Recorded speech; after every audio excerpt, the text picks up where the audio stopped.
नमस्कार, स्वागत है आपका हमारे चैनल ज्ञानोहॉलिक में। आज मैं आपके लिए गणेश पुराण से ली गई एक गणेश भक्त की सच्ची कहानी लेकर आई हूँ। भगवान गणेश सभी विघ्नों और दुखों को दूर करने वाले हैं और जो भी सच्चे मन से गणपति जी की पूजा करता है वो उसके दुर्भाग्य को सौभाग्य में बदल देते हैं।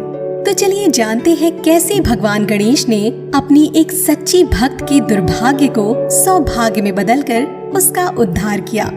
एक समय की बात है, मलाव देश में चंद्रसेन नाम के राजा राज किया करते थे। महाराज अत्यंत धर्मज्ञ, नीतिज्ञ, परम बलशाली और वैभव संपन्न थे। उनकी एक पत्नी भी थी जिसका नाम था सुनीता।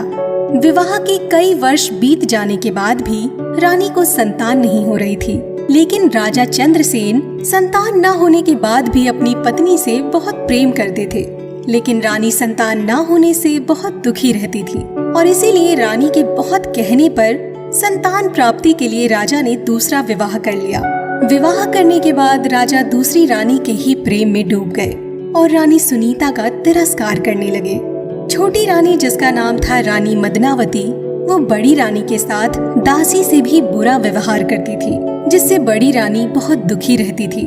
फिर रानी मदनावती को एक पुत्र भी हो गया। पुत्र बड़ा हुआ और एक राजकुमारी से उसका विवाह भी हो गया। एक दिन राजा अपने पूरे परिवार के साथ गया जी में पिंडदान करने गए और सभी धर्म कार्य संपन्न करने के बाद वो थक कर पलंग पर सो गए और रानी सुनीता अपने पति की सेवा करने लगी। फिर वहाँ पर छोटी रानी आ गई और बड़ी रानी को खूब गालियाँ देने लगी, भला बुरा कहने लगी और उसने रानी सुनीता को पीटा भी। इतना अपमान होने के कारण रानी सुनीता अत्यंत दुखी हो गई और रोते रोते आत्महत्या करने के लिए नर्मदा नदी में कूदने ही जा रही थी कि उन्हें मंत्र ध्वनि सुनाई पड़ी। आगे बढ़कर उन्होंने देखा तो वहाँ पर पूजा पाठ हो रहा था और वो पूजन महाज्ञानी भार्गव पंडित द्वारा कराया जा रहा था।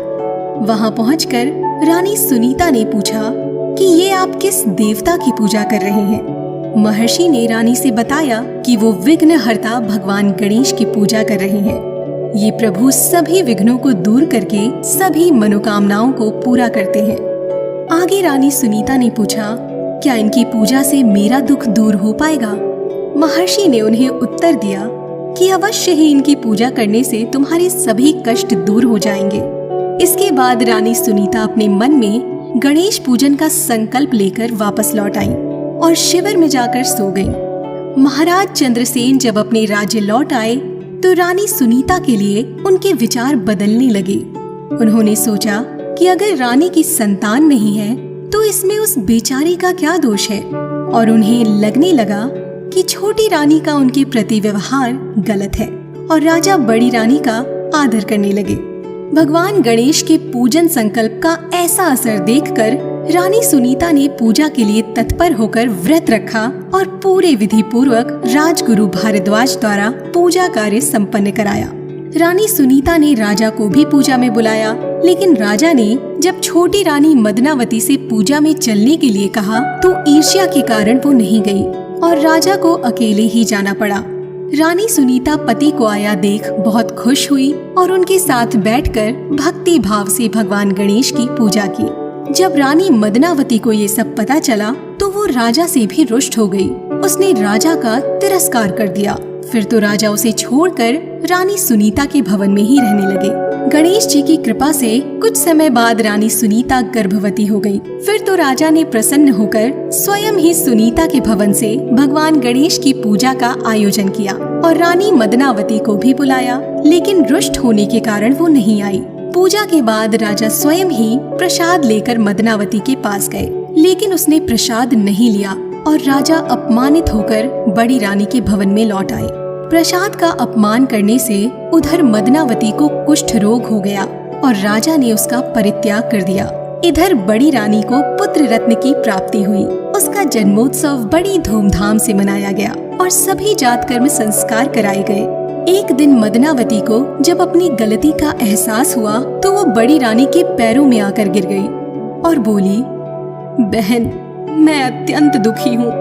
मैंने तुम्हारे साथ बहुत बुरा किया है। मैंने कभी भी तुम्हारा सम्मान नहीं किया और तुमसे सदा ईर्ष्या का भाव रखा, और तो और मैंने अपने पति का भी तिरस्कार कर दिया। शायद इसीलिए मेरी ये हालत हो गई है। मैं क्षमा के लायक तो नहीं हूँ, फिर भी तुम तो बड़ी दयालु हो, इसलिए मैं तुमसे क्षमा मांगती हूँ। मुझे माफ कर दो और मुझ पर कृपा करो और मेरी भूल सुधारने का मुझे कोई मार्ग दिखाओ। बड़ी रानी ने उस पर दया दिखाते हुए उसे बताया कि तुमने भगवान गणेश का प्रसाद ठुकराकर उनका अपमान किया था, इसलिए तुम्हें ये घोर दुख भोगना पड़ रहा है। अब इस दुख से मुक्ति पाने के लिए तुम उन्हीं भगवान विघ्नेश्वर का व्रत पूजन करो। वो जरूर ही तुम पर दया करेंगे और तुम्हारे सारे अपराधों को क्षमा करके तुम्हें रोग मुक्त करेंगे। उनकी कृपा से ही तुम्हारे कष्ट दूर हो सकते हैं। ये सुनकर मदनावती ने भगवान गणेश का संकल्प पूर्वक व्रत और पूजन किया, जिसके प्रभाव से वो रोग मुक्त हो गई और उसने फिर से अपना स्थान प्राप्त किया। फिर दोनों रानियां खुशी खुशी साथ में रहने लगी और राजा के साथ गणपति जी का पूजन करते हुए जीवन बिताने लगी। उस व्रत के प्रभाव से राजा सहित उन्हें गणपति धाम की प्राप्ति हुई। हे विघ्नेश्वर भगवान गणेश, जैसी कृपा आपने रानी सुनीता पर की, वैसी ही कृपा इस कथा को कहने और सुनने वालों पर भी करना। जय श्री गणेश। आप देख रहे हैं ज्ञानोहॉलिक। आपको ये कहानी कैसी लगी, कमेंट करके हमें जरूर बताएं। वीडियो पसंद आया हो तो इसे लाइक करें, शेयर करें, और अगर आप और भी ऐसी कहानियाँ सुनना चाहते हैं तो चैनल को सब्सक्राइब कर लें, साथ ही बेल आइकॉन को भी दबा दें, जिससे हर नए वीडियो की नोटिफिकेशन आपको तुरंत मिल जाए। वीडियो देखने के लिए धन्यवाद। जय श्री गणेश।